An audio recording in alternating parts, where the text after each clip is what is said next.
अभी यहाँ पे पगार कम होता था, अभी ज़्यादा पढ़े लिखे तो है नहीं, तो काम तो कुछ अच्छा तो मिल नहीं सकता। मैं जब भी सरोगेट बनी, वो मेरी एक जेठानी थी ना, उसने मेरे को बोला कि अब जाओ, पैसा भी कम है, बच्चों के भविष्य के लिए अच्छा है। हम डॉक्टर नैना से मिले थे, तभी मुझे ना बोल दिया था, अभी मत आओ, अभी तुम्हारी एज भी छोटी है और बच्ची छोटी है, 9 महीने तक वहाँ पे रहने का, तो बच्ची थोड़ी बड़ी हो जाए तब आना, ऐसा बोला था। 2016 में आई थी और ये सेकंड टाइम है। हमारा बचपन तो बहुत खराब था। अभी तो सब घर के काम करते थे और मम्मी बड़ा की है सबको। तो मैं पढ़ी नहीं हूँ, 7 तक पढ़ी हूँ। पहले मैं जब आई तो हस्बैंड को नहीं बोल के आई थी। वो ना कुछ काम करते नहीं है और शराब पी के घूमते रहते हैं। किराया देना पड़ता है, लाइट बिल देना पड़ता है, बच्चे को पढ़ाना पड़ता है कि इतनी महंगाई थी तो कोई 100 रुपया देने के लिए भी तैयार नहीं थे। और मेरी सहेली ने बोला कि आपको सरोगसी करनी है, तो हमने सोचा कि चलो ये काम कर लेते, तो फिर ये काम कर लिया सरोगसी में।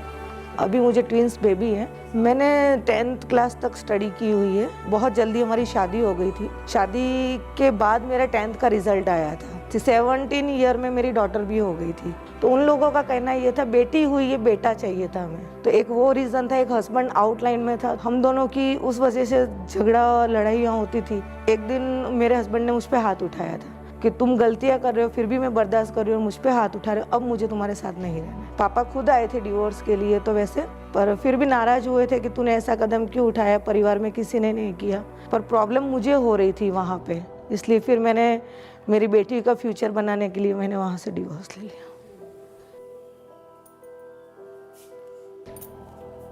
मेरा ससुर, इसको कैंसर हो गया, तो मेरा हस्बैंड भी पीने लग गए। मैंने डॉक्टर को दिखाया था, लेवल ही खलास हो गया है। और मेरी छोटी लड़की को इधर गांठ हुई थी और दोनों बाप दिकरी हॉस्पिटल में। जितने मेरे पास पैसा था इतना खर्चा तो कर दिया था। मेरे सास ससुर हमारा कुछ सुनते ही नहीं थे। मैंने बोला मेरी बेटी दोनों को हॉस्टल में रख देंगे, नहीं बोला कि नहीं रखने का। के उसको 10वीं तक पढ़ाया मेरी बेटी को, 1 साल का नर्सिंग करवाया मेरी बड़ी वाली को भी। क्या मैं पढ़ी लिखी नहीं हुई तो कि मैं काम नहीं कर सकती खाने के लिए। मस्जिद प्रॉब्लम थी इसलिए मैं सरोगेट बन गई थी। सब लोग बताने लगे कुछ होता नहीं है, दवा से होता है, इंजेक्शन से होता है। मैं कहा चलो जो भी हो रहा है हो जाएगा, भगवान का नाम लेके मैं तो निकल गई।